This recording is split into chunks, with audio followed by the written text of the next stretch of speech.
अभी हम लोग निदान स्थान में जो निदान पंचक है, उस निदान पंचक कौन कौन से हैं निदान पंचक, जरा किसी को याद हो तो बताइए। सबसे पहले नंबर में हेतु, दूसरे में हेतु लिंग आवाज उपसय पढ़ाइए। संप्राप्ति। हाँ जी। हेतु लिंग उपसय हाँ, संप्राप्ति पहले नंबर में है निदान। हेतु, दूसरे नंबर में है हेतु यानी रोग का कारण क्या है, किस वजह से रोग घट गया, रोग हो गया।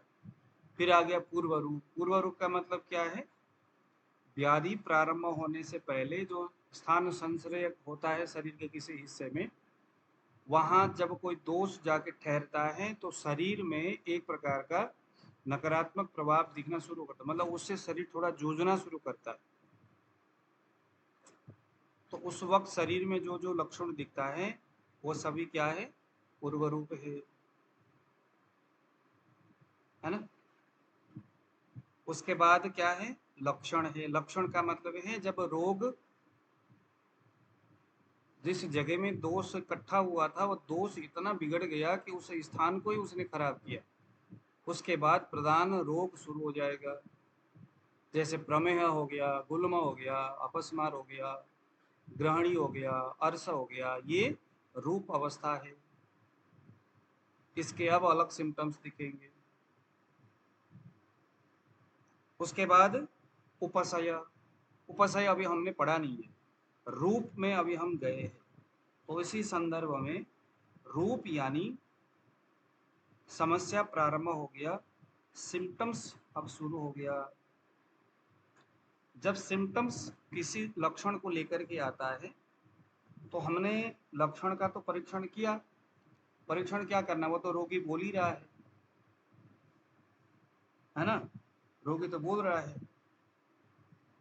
लेकिन उसके साथ साथ हमें विमान स्थान अध्याय नंबर 8 अभी आप निकालिए, चरक संहिता विमान स्थान अध्याय नंबर 8, जिसमें हम कल बात कर रहे थे सूत्र स्थान 94।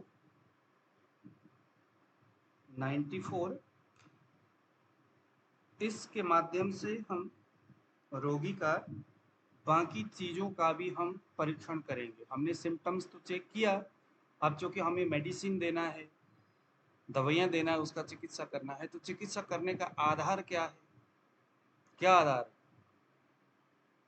यानी कौन सा मेडिसिन देना है, वो मेडिसिन कितना देना है, मेडिसिन देना है या नहीं देना है, अगर देना है तो कितने मात्रा में देना है, गुरुजी प्रणाम। प्रणाम जी, किस समय देना है, भोजन से पहले, भोजन के बीच में, भोजन के बाद में, या मुहुर्मुहु बार बार।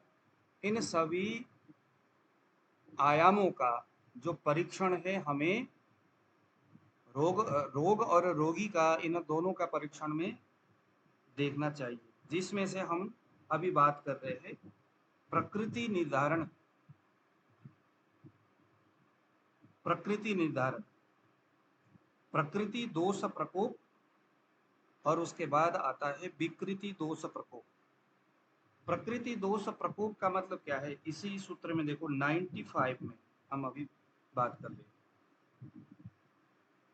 किसी व्यक्ति को जानने के लिए कि इसमें जो समस्या है, जो सिम्टम्स है, वो ठीक होने योग्य है या नहीं है, चिकित्सा करना चाहिए नहीं करना चाहिए, अगर करना चाहिए तो किस तरह से करे, ये बातें इन दोनों सूत्रों के ऊपर आधारित है। यानी उसकी पहले तो प्रकृति का जांच करना है, नेचर बॉडी का। दूसरे नंबर में विकृत प्रकृति और प्राकृत, प्राकृत परीक्षण और विकृत परीक्षण। कुछ लोग कहते हैं विकृत प्रकृति, प्राकृत प्रकृति। तो बेसिकली प्रकृति का मतलब पृथ्वी जल तेज वायु आकाश, से पांच भौतिक शक्तियों का जो संगठन हमारे शरीर में हुआ है वो किस रूप में हुआ है, उसके आधार पर प्रकृति का परीक्षण होता है। तो ये पांच भौतिक जो है वो सारे प्राकृत है, वो सारे नेचुरल है।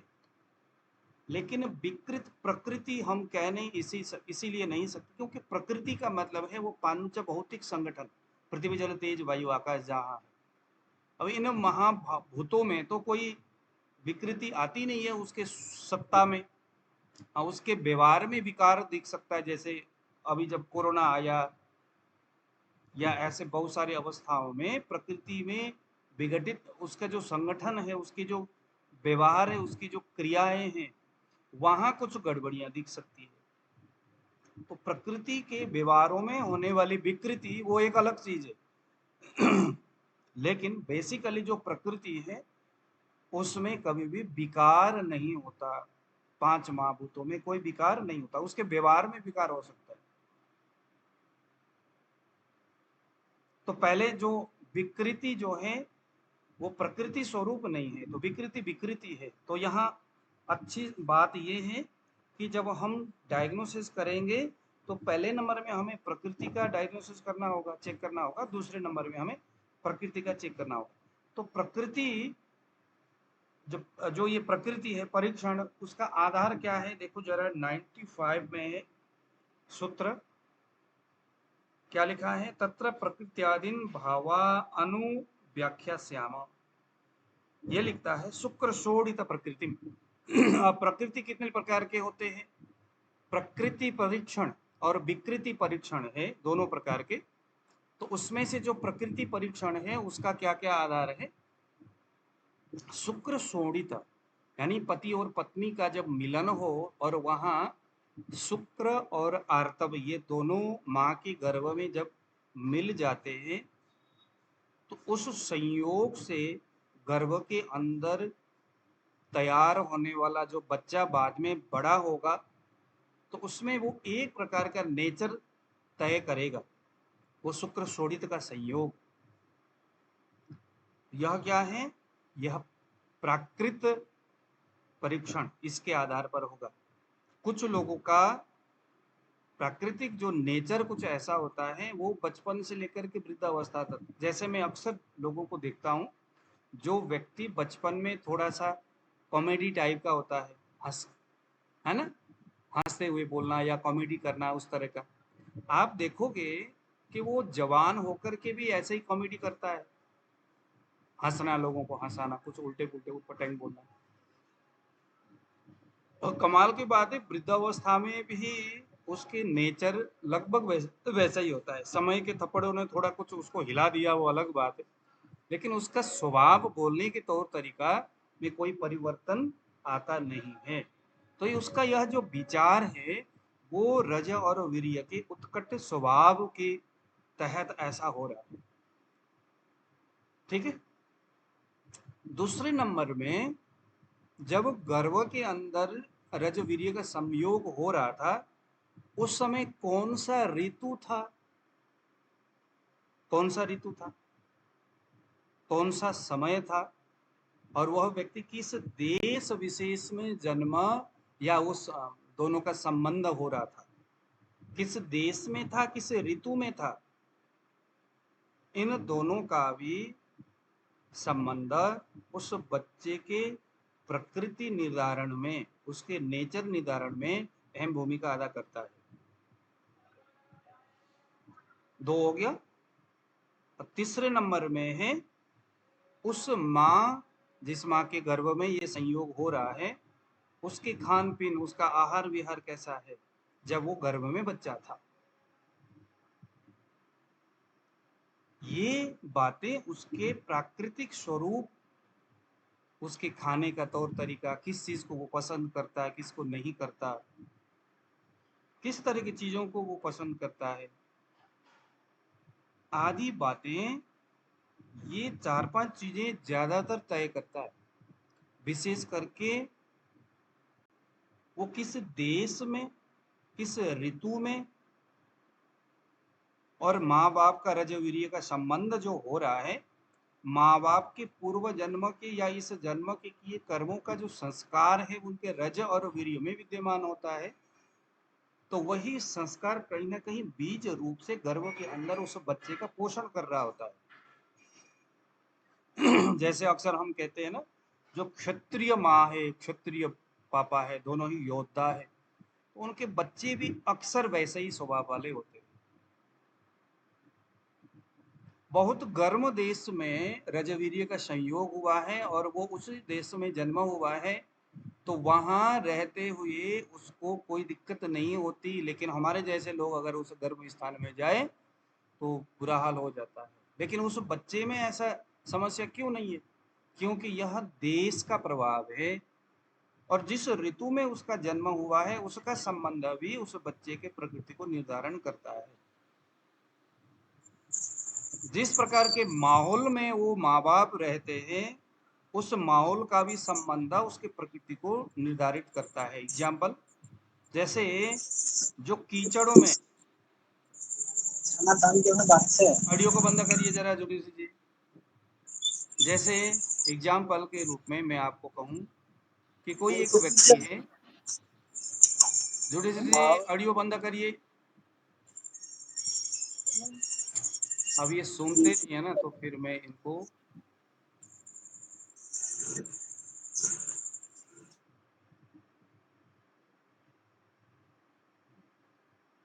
मैं एग्जाम्पल दे रहा था प्रकृति निर्धारण कैसे होता है, लेकिन ये सभी चीजें उसके गर्भ के अंदर ही डिसाइड होता है। एग्जाम्पल, एक बच्चा है जो कीचड़ों में खेलता है, जो नालियों में जाकर के खेलता है, या उसके माँ बाप जो है जो कूड़ा करकट बीजने कलेक्शन करने वाले होते हैं और बड़े बदबू आती है उन स्थानों में, वहां पर ज्यादातर उनका दिन निकलता है।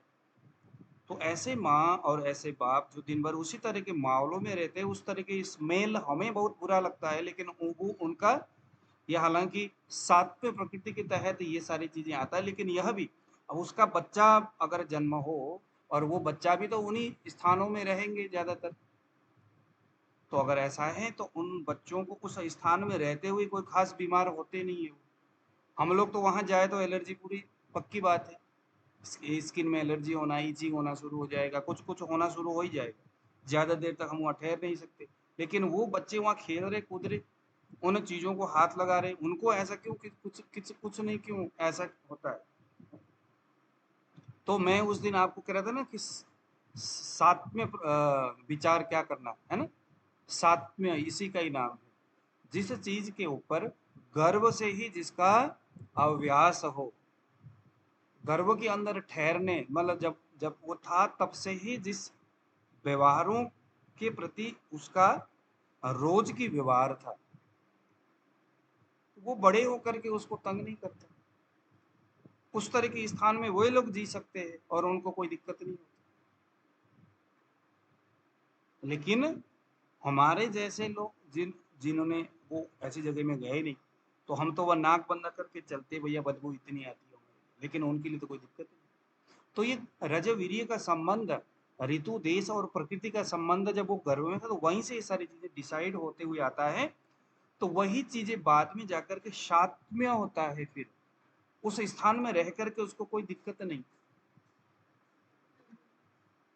जैसे दूसरा एग्जांपल ले सकते हैं, नेपाल के साइड में ज्यादातर सुबह शाम दोपहर जब भी खाए चावल ही ज्यादातर चलता है। ज्यादातर लोग चावल खाते, कभी व्रत के टाइम में रोटी खा लिया, अदरवाइज व्रत के दिन में रोटी, अदरवाइज चावल।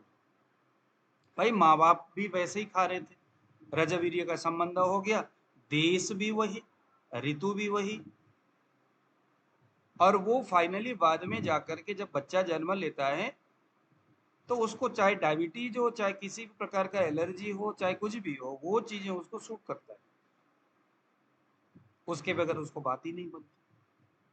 अब दुनिया में चावल खा करके तैयार होने वाला जो प्रमेह जैसे बहुत सारे रोग है, वो अन्य कारणों से प्रमेह हो सकता है, लेकिन वो व्यक्ति चावल खाएगा तो उसको प्रमेह नहीं होगा, क्योंकि वो सात्म्य आहार हो गया। उस दिन हम कह रहे थे ना सात्म्य क्या है, तो सात्म्य का मतलब जो जन्म से ही जन्मजात जिस जिस देश का, जिस पदार्थ का, जिस आहार का, जिस व्यवहार का उसके शरीर, उसके रग रग में उसके स्वभाव रम चुका है, बस चुका है, वह चीज उसके शरीर में सात्म्य हो जाता है, कोई असर नहीं करता।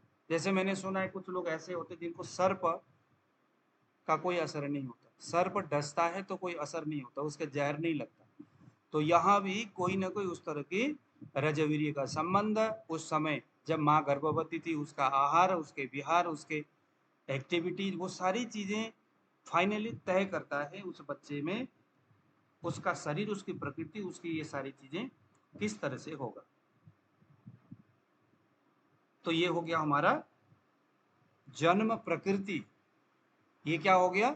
जन्म प्रकृति इससे डिसाइड होता है।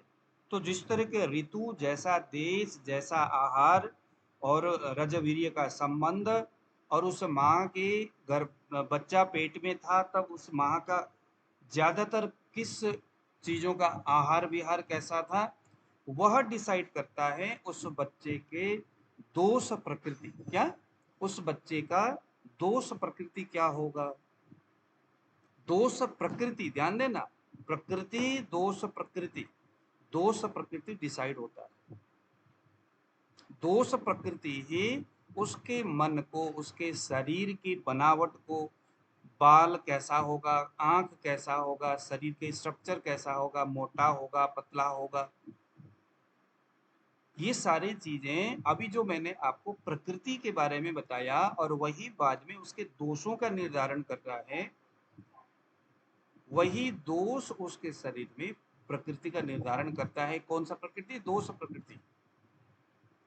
अब यह एक दोष मान लो कि कफ वाला ही था, कफ का क्षेत्र, कफ से संबंधित उसकी माँ आहार भी दिन भर सोना, दूध दही ऐसे चीजों का अधिक सेवन करना, मस्त रहना, कोई टेंशन नहीं है, दिन भर सोते रहना, खाना पीना भी वैसा ही, स्निग्ध शीत मधुर पिछिल आदि ऐसे भोजन करना, उसमें कोई टेंशन नहीं है, उसमें कोई स्ट्रेस नहीं है। तो यह क्या हो गया? ये सारे कफ के गुण है। तो धीरे धीरे उस माँ के गर्भ में पल रहा बच्चे के शरीर भी इन्हीं आहार और विहार से उत्पन्न होने वाले कफ के परमाणु ही उसका विशेष करके पोषण करता है। कभी कभी यह हो गया एक दोष प्रकृति। क्या हो गया? एक दोषज प्रकृति किसी का, जैसे मेरा शरीर वात दोषज प्रकृति है। अब मैं चाहे जितना मर्जी रबड़ी खाऊं, जितना मर्जी शतावरी अश्वगंधा जो मर्जी चाट लूं, मेरा शरीर कभी मोटा हो नहीं सकता, मैं हूंगा तो पतला हूंगा। अब लोग कहते हैं कि सर आप बड़े पतले हो, बड़े कमजोर हो, क्या करे भैया, मैं कभी मोटा हो नहीं सकता क्योंकि ये मेरा नेचर। और दूसरे नंबर में मैंने एक दिन आपको ये भी बताया था कि शरीर का स्ट्रक्चर जो है वो हमारे व्यवहार भी डिसाइड करता है। ये वैज्ञानिक रूप से भी सिद्ध हो चुका है कि जो व्यक्ति मस्तिष्क से, मतलब बौद्धिक रूप से वो कुछ व्यवहार करता है, जैसे अधिक पढ़ना, अधिक लिखना, यानी जो व्यक्ति दिमाग से अपना काम करता है, दिमाग वाला काम, उस व्यक्ति का दिमाग तो बहुत बढ़ता है, लेकिन शरीर का जो मसल्स है, बाकी जो चीजें हैं उस लेवल में बढ़ता नहीं है, थोड़ा कमजोरी होता है उसमें। और जो व्यक्ति शारीरिक रूप से व्यवहार करता है, जैसे जो जिम करते हैं, जो दिन भर काम करते हैं, या समथिंग जो कुछ भी ऐसे है, जो शरीर के लिए जो कुछ ना कुछ लगे रहते हैं, तो उनका शरीर मसल्स बढ़ता है, शरीर का आकृति और आकार बढ़ता है, लेकिन उनका दिमाग का विकास नहीं होता। ये दोनों एक दूसरे से अलग है। लेकिन बहुत सारी दुनिया में ऐसे भी लोग हैं जिनका शरीर और दिमाग यानी बौद्धिक क्षमता दोनों एक साथ बढ़े हुए हैं। तो यह क्या है? यह प्रकृति का एक स्पेसिफिक उसके ऊपर गिफ्ट है। लेकिन ज्यादातर आप देखोगे तो जो जिनका ज्यादातर समय अपने बॉडी के लिए रहता है, मसल्स को बनाना, उनके मसल्स बनते हैं, बहुत स्ट्रांगली बनता है, लेकिन बौद्धिक क्षमता उस लेवल में नहीं बनता जिस लेवल में वो है एक्चुअली, और उसका जितना बढ़ना चाहिए उतना नहीं बढ़ता। जिस किसी का बड़ा हुआ है तो वो भगवान की कृपा है, ऐसा नहीं होता कि ये नहीं। बिल्कुल देखो, जितने भी हमारे जैसे भगवान श्री कृष्ण, भगवान के जो नाम अगर लेते हैं, इंसान शरीर तो वो भी है, लेकिन उनके शरीर में शरीर बल भी था और बुद्धि भी था। तो ऐसा नहीं कि नहीं होता, क्योंकि प्रकृति है, वो किस रूप में आपके शरीर को तैयार होता। देखो हम एक बार हमेशा बोलते हैं ना द्रव्य के संदर्भ में, मूंग का दाल। अब चूंकि मूंग है, मूंग में तो प्रोटीन होना चाहिए होगा, मूंग जो है शीत होगा, मधुर होगा, कफ के परमाणु उसमें होंगे, बावजूद वह गुरु होना चाहिए ना, लघु कैसे हो गया? तो किसी ने कहा कि महाराज इसके लघु होने के पीछे का उसका बताओ कि ये जब मूंगे दाल के सूप हम किसी को देते दीपन पाचन करने के लिए, किसी के बमन विरेचन हो जाए, तो उसके बाद भी हम कहते हैं भैया मूंग के दाल सूप पियो। क्यों? क्योंकि शरीर को लाघव करता है, लंघन करता है। लंघन करते वक्त अगुरु यानी कि जो द्रव्य गुरु नहीं है, ऐसे दवाई ऐसी चीजें हम आहार के रूप में उसको देते, तो सबसे बढ़िया हमें हमें यही समझ में आता है भैया मूंग दाल दे दो। और मूंग दाल वो खाता है तो शरीर भी बड़ा उसका हल्का उसको महसूस होता है और शरीर में अग्नि भी बढ़ता है। तो ये दोनों चीजें कैसे हो गया? तो कहा कि भैया यह प्रकृति का स्पेसिफिक गुण, उसके ऊपर कृपा है, ये उसका प्रभाव है। तो वो उस व्यक्ति में बल और बुद्धि दोनों अगर होगा, जैसे हनुमान जी है, बल बुद्धि इन दोनों उनके अंदर है, तो यह उसका प्रभाव हो सकता है। लेकिन बल और बुद्धि दोनों एक साथ में बढ़ते नहीं है ज्यादातर। तो प्रकृति की बात हो गई, उसी प्रकृति के आधार पर दोष डिसाइड होता है। अगर एक ही दोष बढ़ा हुआ है शरीर में, मतलब माँ के आहार विहार ये तमाम चीजों से, तो एक ही दोष। अगर दो दोषों का संबंध रहा तो द्वि दोषज प्रकृति। अगर तीनों ही दोषों का संबंध रहा तो त्रिदोषज प्रकृति। अब त्रिदोष ऐसा है कि इसको हम बोलते हैं भैया सम प्रकृति। क्या बोलते हैं? सम प्रकृति। सम का मतलब है कफ पित्त और वात, ये तीनों ही दोष हमारे शरीर में एकदम बैलेंस में है, ना कोई कम है ना कोई ज्यादा। तो ऐसा आदमी कभी रोगी होता नहीं, ऐसा आदमी कभी बीमार पड़ता नहीं, ऐसा आदमी हमेशा मस्त रहता है, चाहे जो मर्जी खाए जो मर्जी पिए, कहीं भी जाए कैसा भी। हम देखते ना कि भैया यार हम तो ऐसा कुछ करते हैं, बहुत सावधानी से रहते हैं, खाने पीने वाले बहुत सारी चीज़ों को भी हम बहुत करते, लेकिन फिर भी हम बीमार पड़ जाते, थोड़ा सा गलतियां हो गई। लेकिन फलाना व्यक्ति इतना दारू पीता है, इतना ये करता है वो करता है, फिर ये बीमार क्यों नहीं पड़ता? तो वहाँ और भी बहुत सारे कारण हो सकता है, लेकिन एक कारण ये भी हो सकता है कि उसका सम प्रकृति होगा। ये हो गई उसकी प्रकृति की बातें। अब आता है विकृति। विकृति कितने प्रकार के होते हैं? कफज विकृति, कफ पित्त वात त्रिदोषज और षाण्यपातिक, ये पांच जो है विकृत अवस्था है, विकृति है। ये भी जो विकृति है, अब यह विकृति उसके माँ के द्वारा, जब वो उसके गर्भ में था बच्चा, उसके माँ जिस तरह से खान पीन करती थी, जिस तरह के व्यवहार करती थी, जिस तरह के, उसके बाद वह भी शरीर में दोषों को विकृत स्वरूप में बिगाड़ सकता है। और दूसरे नंबर में जैसे बच्चे का जन्म हुआ, उसके बाद उसकी खुद की आहार विहार और दिनचर्या कैसा है, कैसे रहता है, कैसा खाता है, वह भी उसके दोष विकृति को तय करता है। ध्यान देना, अब कितनी सारी बातें हो गई। दोष पहले नंबर में है प्रकृति, जन्म प्रकृति जिन्हें हम बोलेंगे, फिर दोष प्रकृति, दोष प्रकृति, फिर आ गया दोष विकृति। हालांकि बहुत सारे आचार्यों की दृष्टि से देखें तो प्रकृति और विकृति के बारे में उन्होंने 7-8 अलग अलग व्यवस्थाएं बताया है। जन्मसाई जो प्रकृति है ना, ऐसे करके बहुत सारे है, लेकिन फाइनली अगर देखा जाए उन सभी का कहीं ना कहीं जाकर के टकराव इन तीनों ही चीजों में होता है। पहले नंबर में है जन्म प्रकृति। जन्म प्रकृति का ज्यादातर संबंध उसके रज और वीर्य जो गर्भ के अंदर गया, किस देश में जन्म हुआ, किस ऋतु में हुआ, और उसके माँ का आहार विहार कैसा, ये 4-5 चीजें आपस में मिलकर के एक दोष का निर्धारण करता है, और वही दोष उसका जन्म प्रकृति है। भैया प्रकृति या नाम दोषों से संबंध रखता है, तो वो जन्म प्रकृति है। जन्म प्रकृति जिस दोष से संबंध रखता है, अगर उस दोष से संबंधित कोई समस्या हो गया, मान लो कि मेरा जन्म प्रकृति वातज है और मुझे वातज व्याधि हो गया, तो यह वातज व्याधि मुझे जल्दी मुक्ति नहीं देता, चाहे मैं जितना मर्जी कर लूं। वह जन्म प्रकृति उसके बॉडी के स्ट्रक्चर देख करके ही पता चल जाता है। तो वो कैसा है, तो उसके बारे में हमने कल श्लेष्मा के बारे में बताया। कल पढ़ा हमने परसों श्लेष्मा, कफज जन्म प्रकृति कैसा है वो हमने कल पढ़ा परसों। तो वो क्या है, कफज यह जन्म प्रकृति है, दोषज जन्म प्रकृति। अब यह जो उसके माँ के गर्भ में रजवीर्य, किस ऋतु में, किस देश में, किस प्रकार का आहार विहार, ये 4-5 चीजें मिलकर के शरीर में कोई 1, 2 या 3 दोषों का निर्धारण करता है या उसको बढ़ावा देता है उसके माँ के गर्भ के, या उससे वो पोषित होता है बच्चा। वही बच्चा जब गर्भ से बाहर आता है तो उसके बॉडी का स्ट्रक्चर, उसकी सारी चीजें वैसी होता है। अगर मान लो कफ वाला होगा, तो कल हमने पढ़ा था भैया कफ जो है उसका क्या क्या होगा। देखो मधुर होने से, अगर मधुर गुण प्रधान कफ ही उस बच्चे के शरीर का निर्माण कर रहा था माँ के गर्भ के अंदर, तो वो कफ प्रकृति वाले अति वीर्यवान होंगे।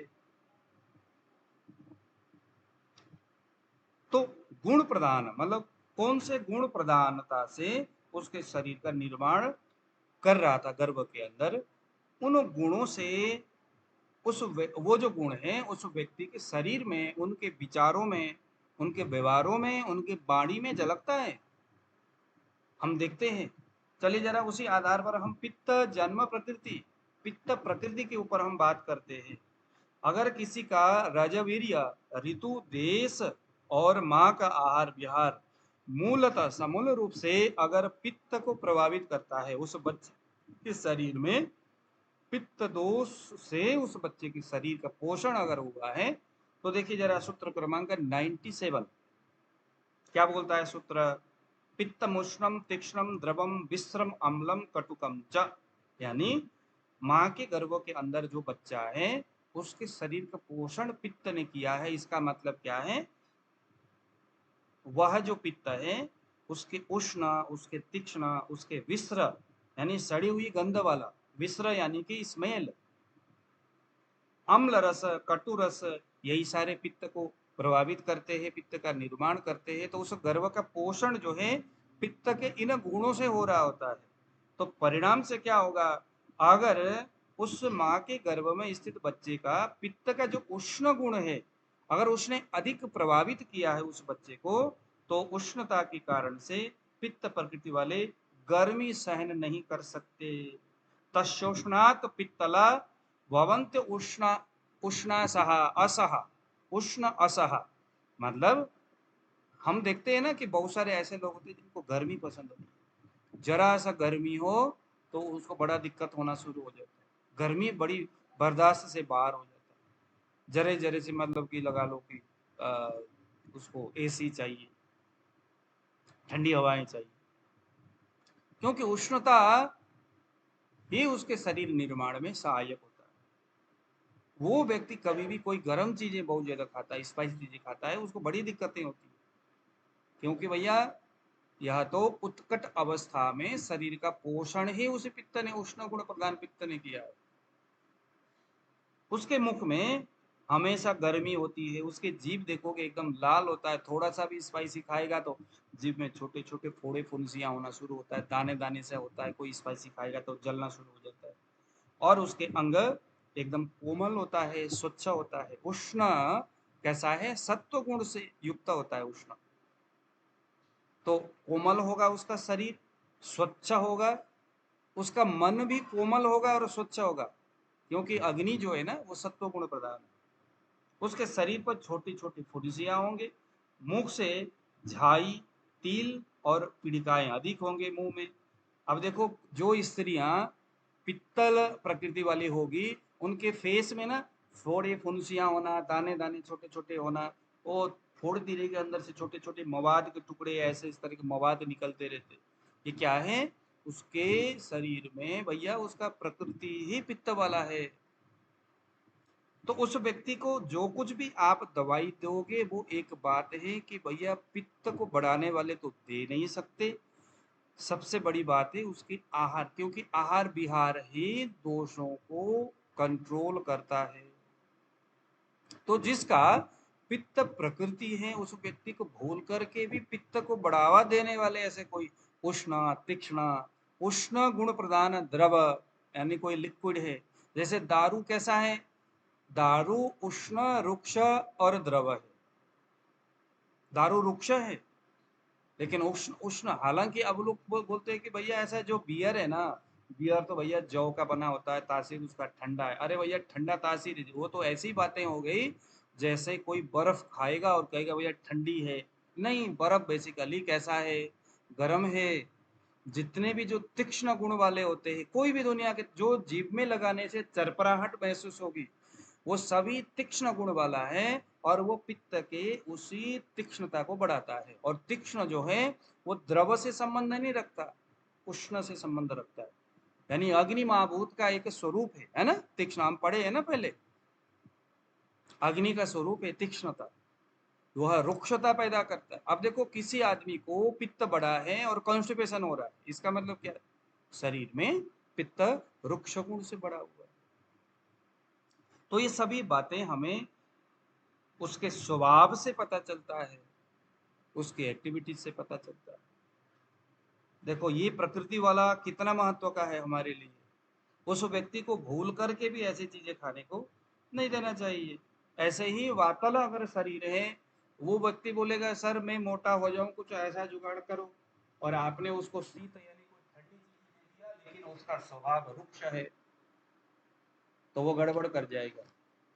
वातल व्यक्ति को मोटा होने के लिए कभी नहीं जाना चाहिए। वातल व्यक्ति को हमेशा वात शमन करने वाली आयुर्वेद इसीलिए महान है कि वह उस रोगी को सीधा ही बोलना है कि भैया ऐसा है, जैसे कफ प्रकृति वाला है, उसके शरीर सम्मान, शरीर की जो सार है, रस रक्त मांस, ये सारी इनकी जो सार है, वो कफ के परमाणुओं से लबालब भरा हुआ है।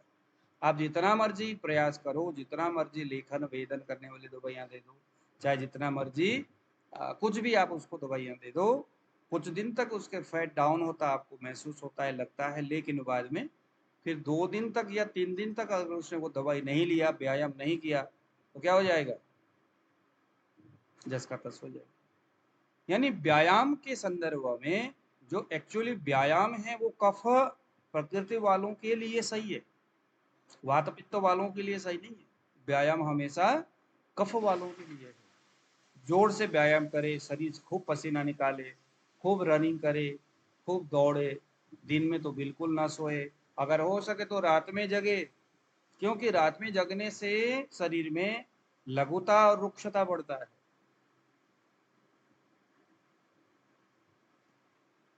जो लोग कहते हैं ना कि सर हम तो चाहे सर्दी हो चाहे गर्मी हो हमेशा ठंडे पानी से नहाते हैं, ऐसा बोलते हैं ना, तो बताओ कौन सा प्रकृति होगा? पित्त प्रकृति है भैया, उष्ण ही उसका है। शरीर का निर्माण ही पित्त से, उष्ण, ये सारी चीजों से हुआ है, तो हमेशा ही वो ठंडे पानी से नहाएगा। लेकिन वायु वाला, आप देखते हैं वायु वाले जो व्यक्ति होते हैं वो कभी भी ठंडे पानी से नहाना पसंद नहीं करते। एक तो वायु वालों के लिए नहाना ही बड़ा दिक्कत की बात है। अगर नहाने के लिए जाएगा, ये जो गीजर का कॉन्सेप्ट है ना, जिसने भी शुरू किया है, आप पता करो जरा गीजर किसने सबसे पहले आविष्कार किया होगा, वो व्यक्ति वातल प्रकृति वाला ही हो सकता है। क्योंकि जो व्यक्ति जिस चीज से जूझता है वो उसको उसके लिए सोचता रहता है कि भाई कैसे करे। क्योंकि गीजर जो है गर्म पानी करेगा। अब गर्म पानी का ढूंढ, उसकी खोज कौन करता है? वातल प्रकृति वाले करता है। अब ढूंढ के निकालो वो व्यक्ति के, थोड़ा जीवन उसको पढ़ो, उसके शरीर को देखो, तो निश्चित तौर पर वो वात प्रकृति वाला ही। और अधिक व्यायाम करना चाहिए, अधिक रनिंग करना चाहिए, ये करना चाहिए, वो करना चाहिए। ये आप देखोगे तो ज्यादातर कफ वाले ही आपको दिखेगा। जो जिम कर रहे होते और जो बहुत बड़े बड़े मसल्स लेकर के घूम रहे, वो सारे कफ वाले ही लोग। और जो जिम में जाके मर जाते हैं, जो जिम में जाके बिगड़ जाता है जिनका सिस्टम, वो सारे वात प्रकृति वाले हैं। जो जिम में तो जाएंगे और कुछ कुछ उल्टे पुल्टे करना शुरू करेंगे, सब वायु वाले। क्योंकि वायु बढ़ेगा और वो खाएंगे प्रोटीन कटर कटर, पता नहीं क्या क्या खाएंगे, और वायु बड़ा है, ऐसी चीजें खाएंगे, अग्नि मंद हो जाएगा, ब्लॉक करेगा और बस गया काम।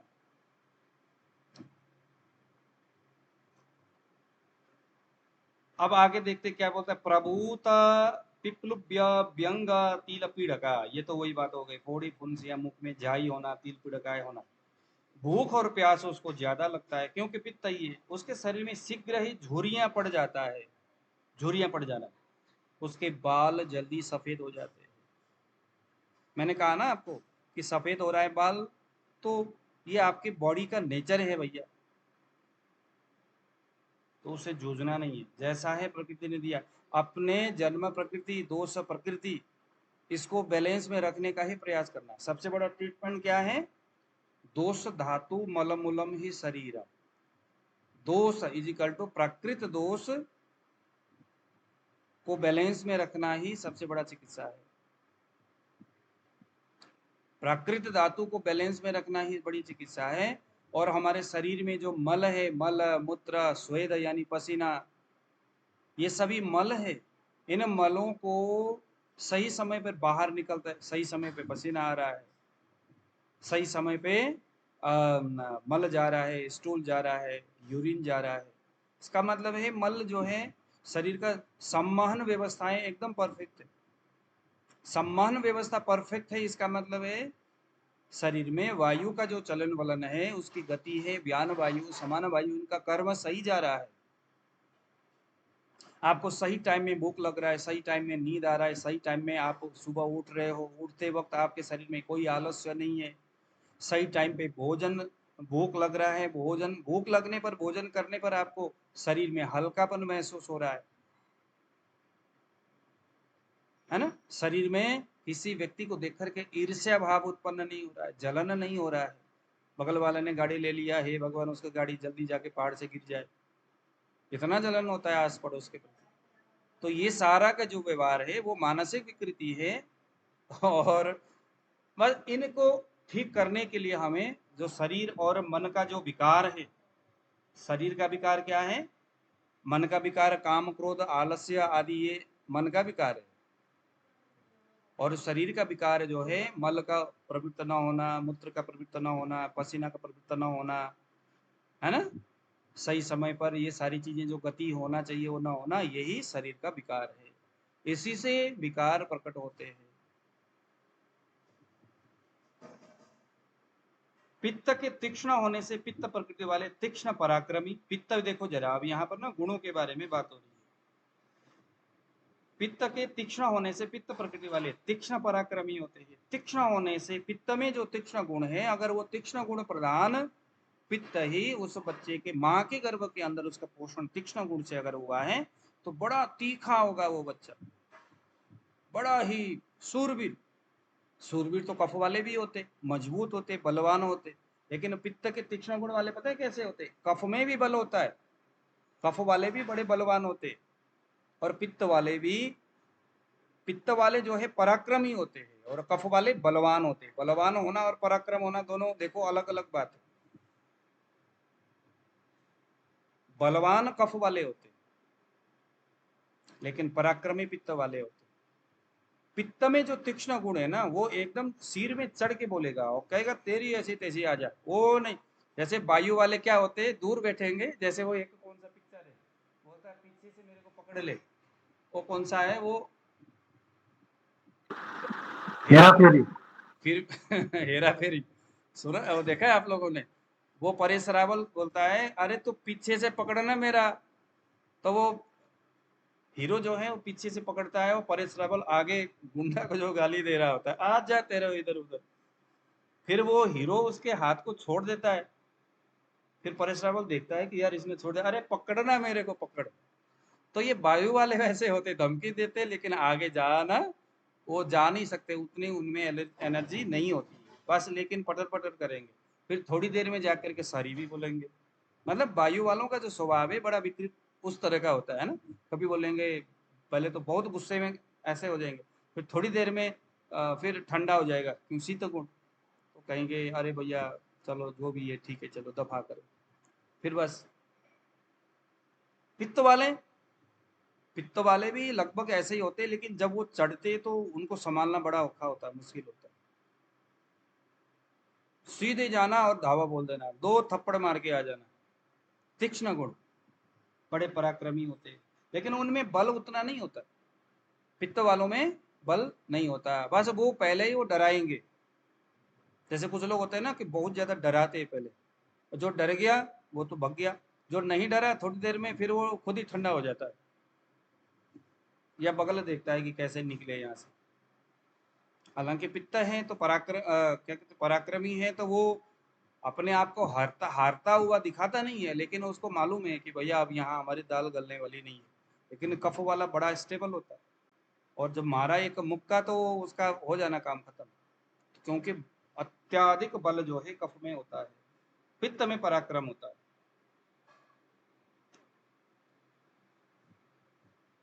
तो ये जो पराक्रम है किसकी वजह से हुआ? पित्त के तीक्ष्ण गुण की वजह से हुआ।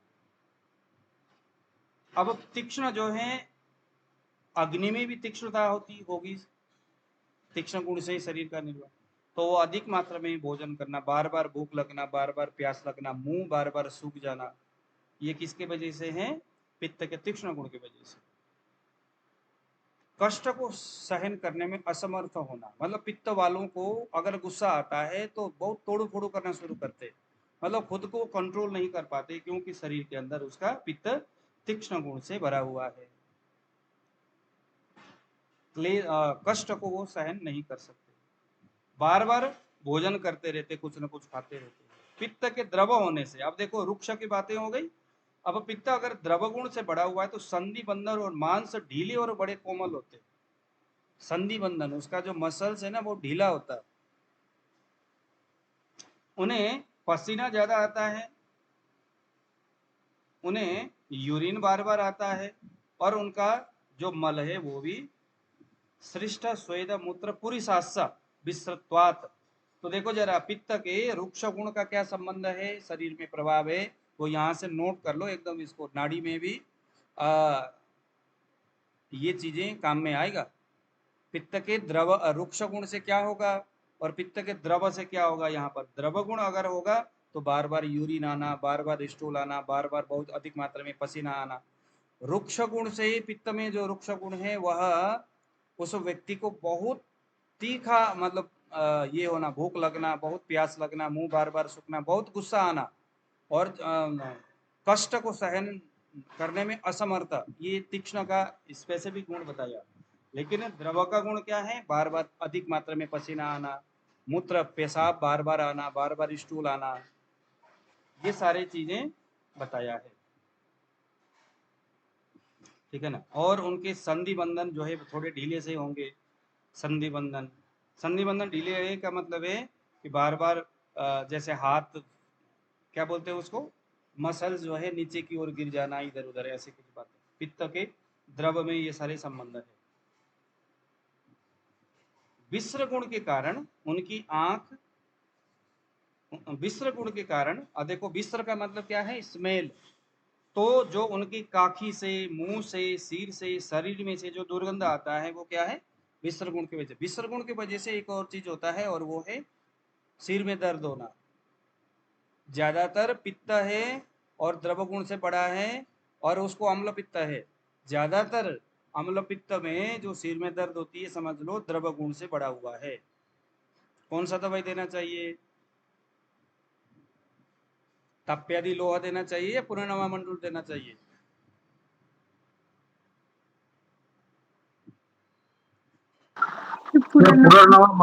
पुनर्नवा मंडूर और ताप्यादि लोह, ये दो विरोधी। ताप्यादि लोह शरीर में द्रवता को बढ़ाता है, स्निग्धता को बढ़ाता है, और पुनर्नवा मंडूर शरीर में रुक्षता को बढ़ाता है और द्रवता को कम करता है, ठीक है।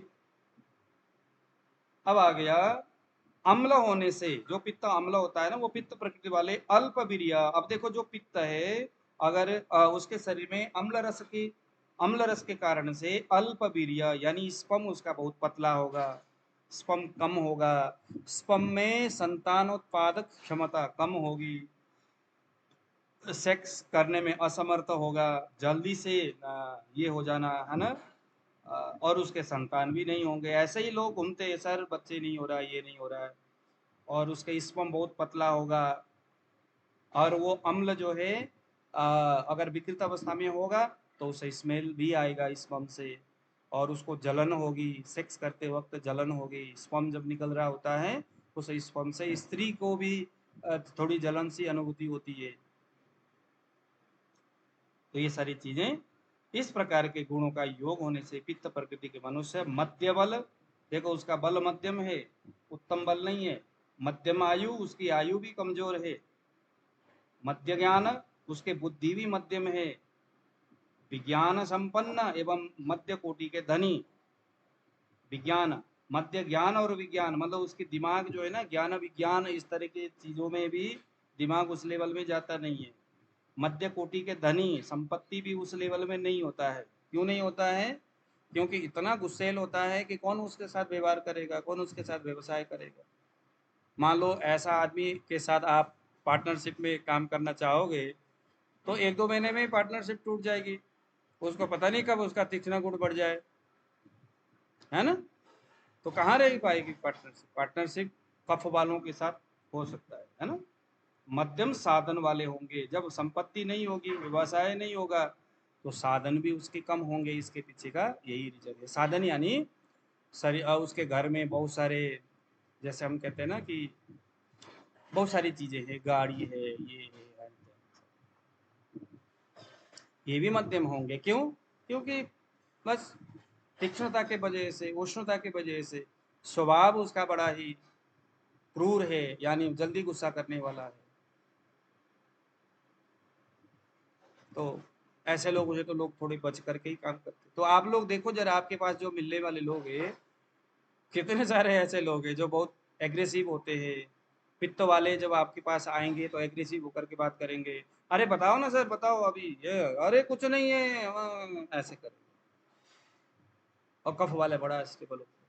कफ वालों का दोस्त ज्यादा होते हैं, मित्रता उसकी बड़ी गाढ़ी रहती है, उसके स्पर्म भी बड़ा गाढ़ा संपन्न होता है, धनवान, धनी बोलते हैं कफ वालों को। क्या बोला है?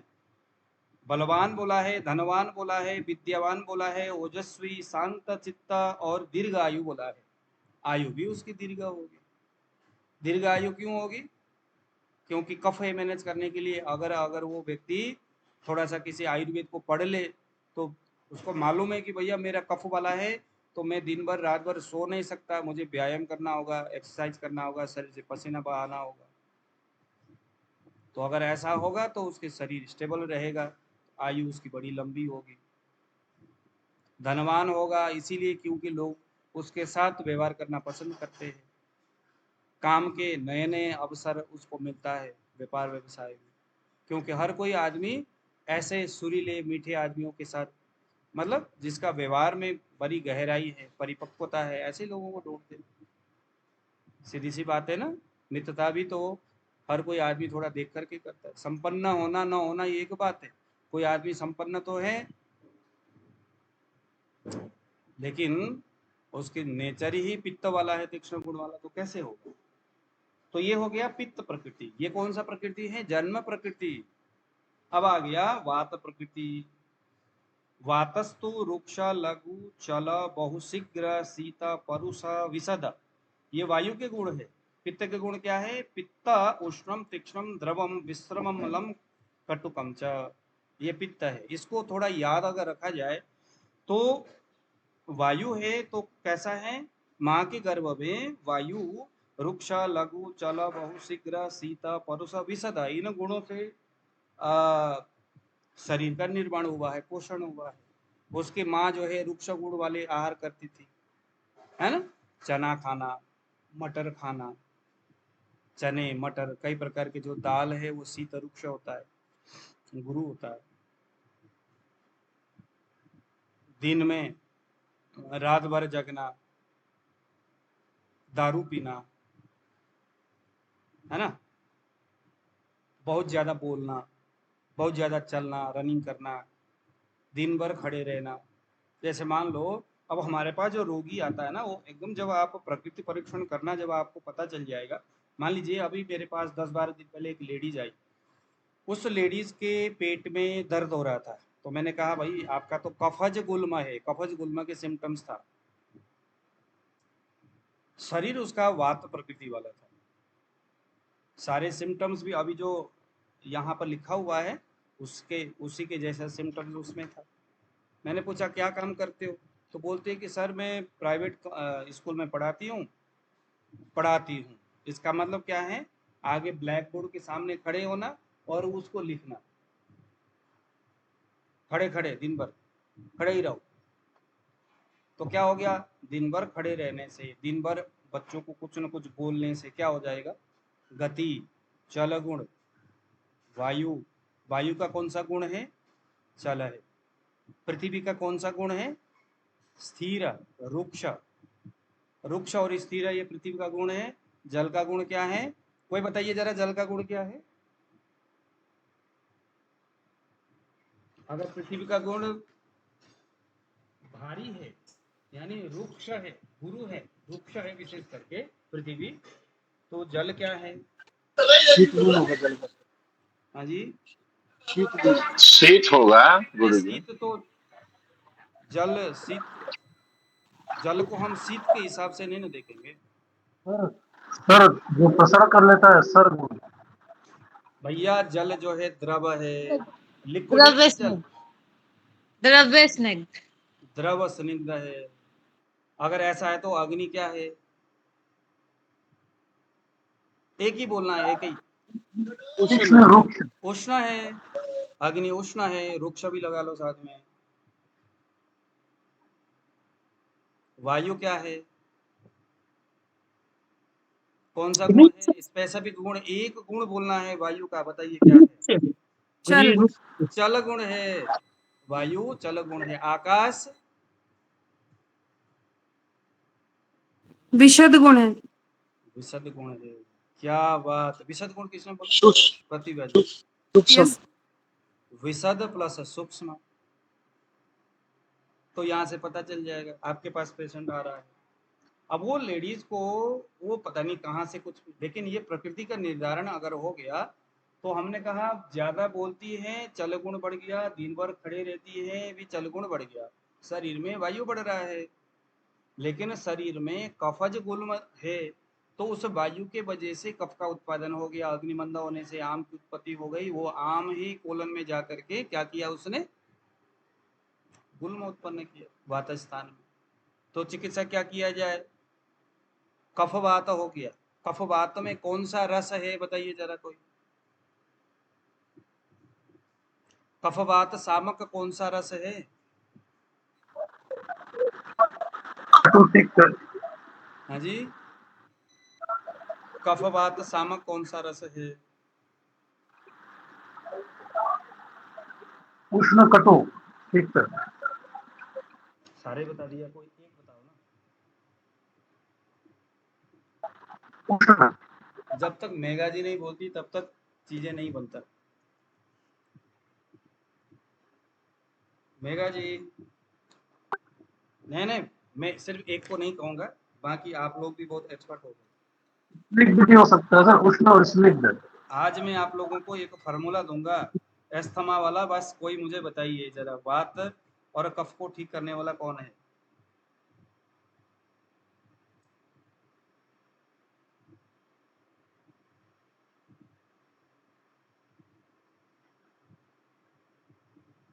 लवण होगा गुरु जी, हैं, लवण। लवण वात कफ को करेगा। तिक्त रस कौन सा, तिक, चलो ये रसों के बारे में बताइए। मधुर रस का महाभूत क्या क्या है, जल और पृथ्वी। हाँ, मधुर रस का महाभूत क्या क्या है, जल और पृथ्वी। हाँ, और अम्ल का, अग्नि और जल। हाँ जी, अग्नि और जल। लवण का, जल और अग्नि। अम्ल का क्या बोला आपने, अग्नि और पृथ्वी। अम्ल, हम लोग का सर पृथ्वी और अग्नि होगा और जल और अग्नि लवण पृथ्वी का और होगा। अग्नि, लवण का जल और अग्नि। अग्नि। हाँ, जल और अग्नि। वायु,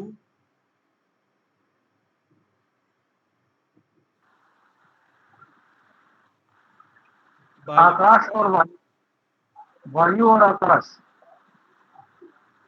आशुतोष जी सही कहा उन्होंने। वायु नहीं गुरु, वायु तिक्त होता है वायु से। वायु का क्या है?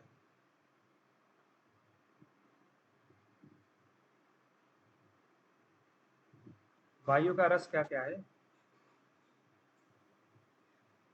वायु का रस तिक्त होता है गुरु जी। वायु वायु का का रस रस होता तिक्त का रस होता है। सॉरी, तिक्त रस का महाभूत क्या क्या है? वायु और आकाश है। वायु आकाश। वायु आकाश। कटु का? वायु वायु और अग्नि। अग्नि। अग्नि। अग्नि और वायु है सर। और अग्नि गुरु जी।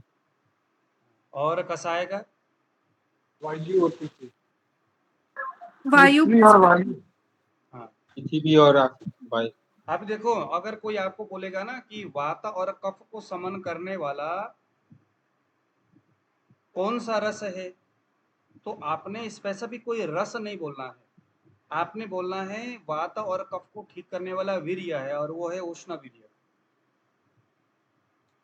अब वो उष्ण वीर्य जिसमें भी होगा वो वात कफ को ठीक करेगा।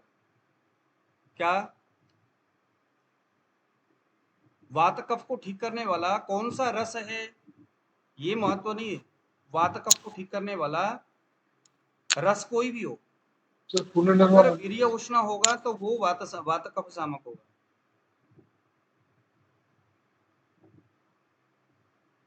हाँ जी, क्या कहना है? पुनर्नर्मा मंडूर दे सकते हैं। हाँ, पुनर्नर्मा मंडूर। उत्कल जी का आवाज ही नहीं समझ में आता। पुनर्नर्मा मंडूर दे सकते हैं, उष्ण है सर। हाँ, जिसका वीर्य उष्ण है वो वात कफ सामक है। ठीक है, बेसिकली जो वात कफ समन करने वाला कोई स्पेसिफिक रस नहीं है। जहां उष्ण वीर्य होगा, जिस जड़ी बूटी में उसका वीर्य उष्ण होगा, वो वायु और कफ इन दोनों को समन करते हैं। वात पित्त इन दोनों को कौन सा रस समन करता है, तो वह है मधुर रस। इसको आप लोग नोट कर लो। मतलब आपके पास द्वंद्वज व्याधि वाला आ गया, मतलब आपने नाड़ी में वात पित्त दिखा, तो ज्यादातर मधुर रस ही वात पित्त इसमें टच करता है। मधुर रस और समशीतोष्ण, विशेष करके वहां हमें वीर्य नहीं देखना है। अब यहाँ हमें रस देखना है। देखो, वात पित्त की बात हो तो रस देखना है, वात कफ की बात हो तो वीर्य देखना है। वात कफ में उष्ण वीर्य होना चाहिए और वात पित्त में मधुर रस होना चाहिए। ऐसे ही वात कफ अगर हो तो वात कफ में कौन सा होना चाहिए? सॉरी, पित्त और कफ में बताइए जरा, यहाँ पर होना चाहिए आपका तिक्त या कसाय रस। तिक्त या कसाय रस।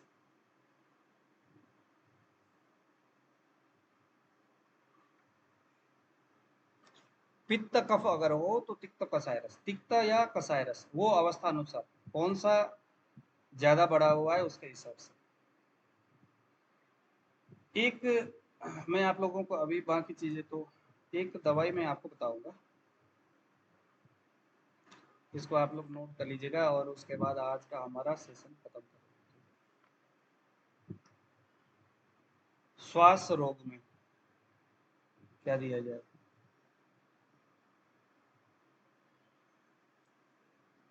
नोट करिए, सीतोपलादी चूर्ण 50 ग्राम। आप लोग कैमरे तो खोलिए, कोई कैमरे नहीं, बस विजय जी को ही मेरा थोड़ा सा फिक्र रहता है, बाकी तो किसी को नहीं रहता। प्रतिभा जी आजकल पता नहीं बहुत नाराज हो रखे हैं, करते खोलते नहीं। विजय लक्ष्मी जी तो अमावस्या और पूर्णिमा में आते। विजय लक्ष्मी जी अमावस्या पूर्णिमा में ही आते हैं, बाकी दिन पता नहीं कहाँ चले जाते हैं। विजय लक्ष्मी जी,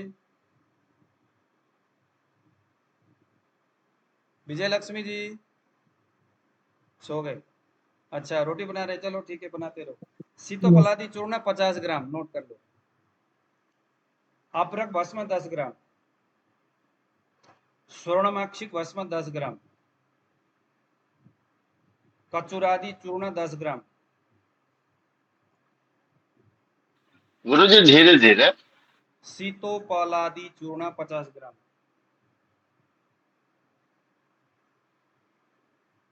अभ्रक भस्म 10 ग्राम, स्वर्णमाक्षिक भस्म 10 ग्राम,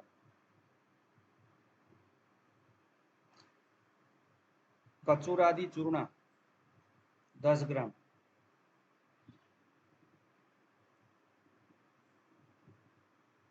श्रृंग भस्म 10 ग्राम,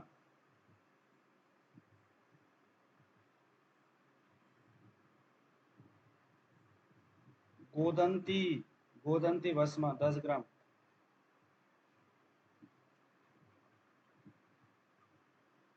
टंकड़ भस्म 10 ग्राम, कंकड़ भस्म 10 ग्राम हो गया। सत गिलोय, गिलोय सत्व 10 ग्राम। इन दवाइयों को सामान्य जो अस्थमा है वहां देना है। अब ये दवाइयां सारे लगभग, अब देखो शीत गुण प्रदान है, स्निग्ध है, तो जहाँ रुक्ष गुण से चाहे वायु का हो चाहे पित्त का हो तो वहां ये देना है। तो अस्थमा में इसका रिजल्ट बहुत अच्छा है। मैं आज तक जितनों को भी दिया है इसका रिजल्ट मैंने देखा है। कफ वालों को नहीं देना है, कफ वालों को दे भी देंगे तो कोई दिक्कत नहीं है, इसमें कोई ऐसा नहीं जो बहुत, क्यों सीतोपलादी चूर्ण 50 ग्राम डाल दिया, कफ के ऊपर काम करता ही है। हालांकि स्निग्ध गुण प्रदान है सीतोपलादी चूर्ण। रुक्ष गुण से तालिसादी चूर्ण काम करता है। तालिसादी चूर्ण और सीतोपलादी चूर्ण का लगभग एक ही काम है, लेकिन जब हमें कफ को पिघलाना है, उसको एकदम पतला करना है, परमाणु को तोड़ना है, तो तालिसादी चूर्ण देना है। और जब बहुत ज़्यादा वीकनेस हो रहा है और कफ को थोड़ा सा स्निग्ध करना है ना, तो सीतोपलादी चूर्ण देना है। सीतोपलादी चूर्ण धातुओं के अंदर भी जाके काम करेगा, कफ के परमाणुओं को बल देगा, पित्त को बढ़ाएगा, वायु के गति को चलाएगा। अच्छा इसमें अब एक दवाई आता है स्वर्ण मालिनी वसंत, महंगा है, लेकिन आपके पास रोगी है, पैसे खर्च कर सकता है, गंभीर अवस्था है, गंभीर अवस्था है, अस्थमा का गंभीर अवस्था है। अब अस्थमा का कुछ किसी भी रूप में आता हो, जब आप स्वर्ण वसंत मालिनी डालते हो 10 ग्राम ही डालना है, किसी भी अवस्था का हो, मतलब चाहे वो कुछ भी करता हो, कुछ भी लेता हो, जैसे पाइप लगाते कुछ कुछ करते, तो ये हर अवस्थाओं में अब ये जबरदस्त काम करता है। स्वर्ण मालिनी वसंत डालते ही आपका कफ पित्त वात तीनों के ऊपर लगभग ये काम करता है। ज्यादातर अस्थमा या अस्थमा के दवाइयों में क्या होता है, मैंने तो बहुत पहले से देखा हुआ है, कुछ दवाइयां ऐसे होती जो बलगम को सुखा देता है पूरी तरह से, तालिसादी जैसे। बलगम अगर छाती में सूख गया, कहीं सूख गया, तो भी उसको सांस लेने में और दिक्कत होती है, तो वो भी परेशानी है। कुछ दवाई ऐसे होते हैं जो कि बलगम को बहुत पतला करता है, तो वो भी दिक्कत है। इतना बलगम छाती में गले में इतना आता है कि बेचारा थूकता ही रहता, कहता है कि पता नहीं क्या ही दे दिया। तो इन अस्थमा की दवाई में ना ये दोनों चीजों में बड़ी उलझने होती है। एक दवाई दे दो, सर इतना हो रहा है, घर घर हो रही है, आवाजें आ रही है, सिटी बज रहा है, ये हो रहा है, वो हो रहा है, सांस नहीं आ रहा है। अच्छा दोनों अवस्था में सांस नहीं आता, लेकिन ये जो कॉम्बिनेशन मैंने आपको बताया ये दोनों ही काम करता है और प्राणवायु का हीलिंग करता है। गुरु सर लोग देनी कैसे है दवाई? हाँ देनी कैसे है? देना है आप इसको वासादी अवलेह के साथ दे दो, सबसे बढ़िया है। वासा अवलेह खाना खाने से पहले या पहले, बीच में, बाद में, वो बातें वो मैंने आपको बता दिया। उसका कैसा शरीर का बल है, बल के हिसाब से अग्नि बल कैसा है, शरीर बल कैसा है, उसके आधार पर डिसाइड होता है। अभी अभी अभी इसी लेसन में हमने इसको पढ़ना है, अग्नि बल को कैसे देखना है।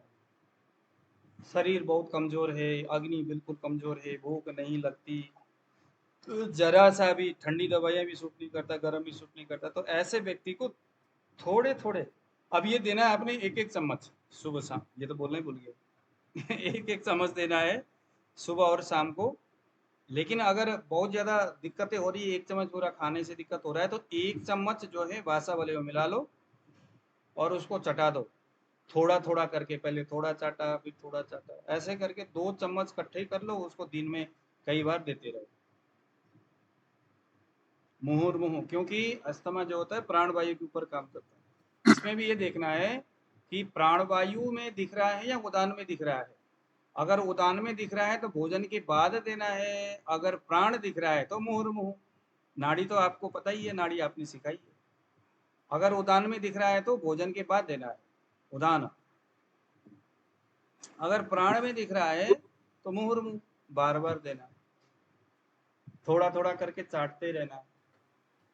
एक चीज बताओ मैं आपको, ये बार बार वाला कॉन्सेप्ट मेरे को तो ना ये पथ्यादि गूगल में बहुत सटीक जाता है।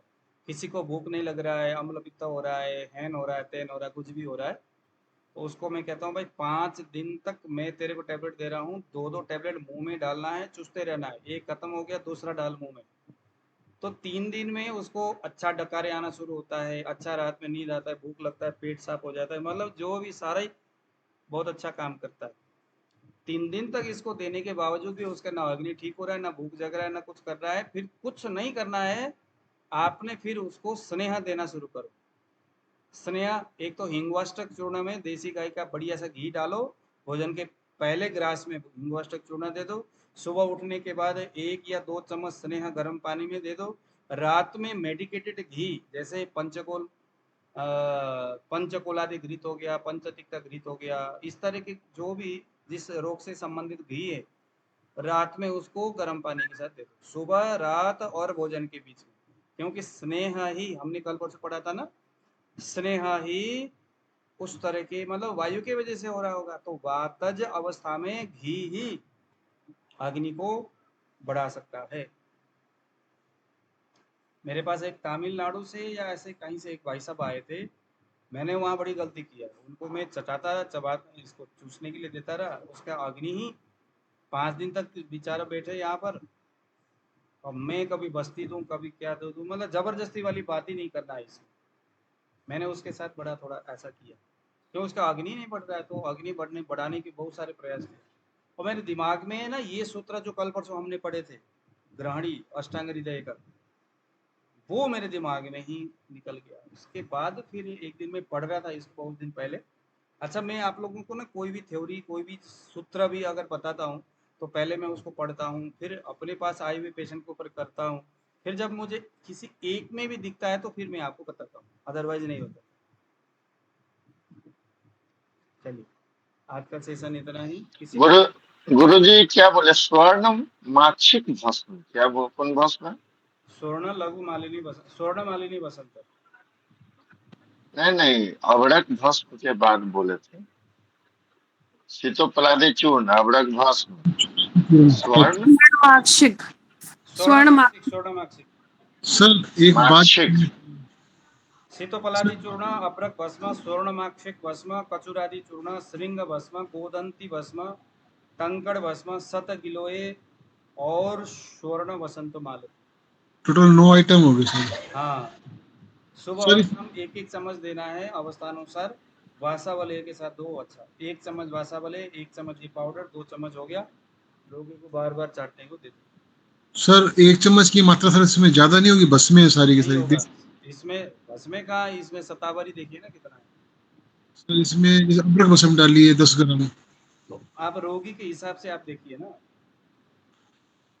रोगी के हिसाब, वो तो मैंने इसीलिए तो मैंने कहा कि मात्रा जो है हाँ वो इसी को रोगी बात के ये हिसाब है। से डिसाइड होगा। हो सकता है आपको मतलब 1 चम्मच का मतलब हो गया 3 ग्राम, तो 5 आप ग्राम, 5 ग्राम। लगभग 3 ग्राम लेकर के चलते हैं आप लोग। तो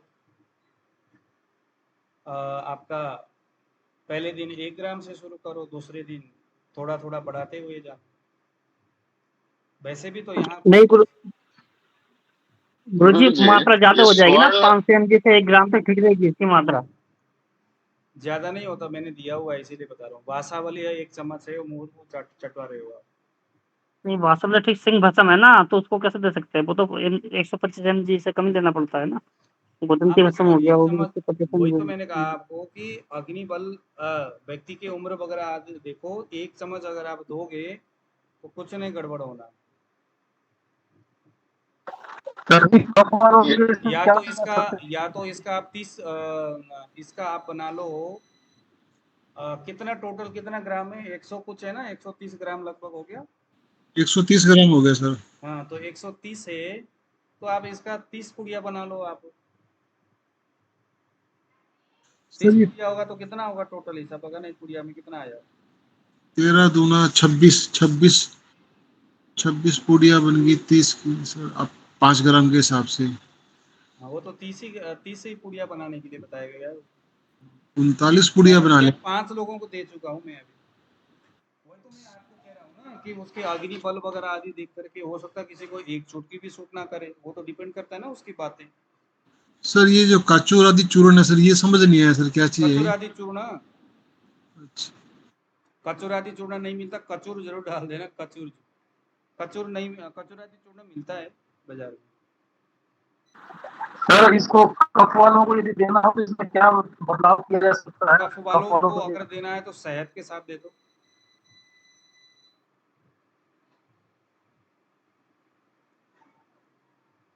हमारे पास अस्थमा के रोगी जो है ना, बहुत उस क्रिटिकल कंडीशन में ही आते, पहले तो आएंगे नहीं। तो उस कंडीशन में कम मात्रा की जो दवाइयाँ, वैसे भी देखो ना इसमें आप 60 ग्राम डाल रहे हो, 60 ग्राम डाल रहे हो, क्या नाम है, शतावरी, हाँ क्या डाल रहे हो, 60 ग्राम सीतोपलादी चूर्ण, सीताफल है सर, 50 ग्राम सीतोपलादी चूर्ण। सीताफल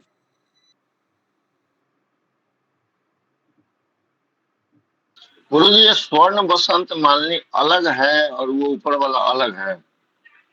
हाँ अलग।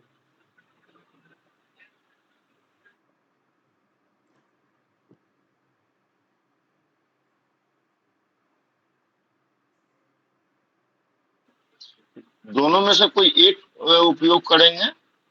स्वर्ण बसंत मालती लेना है।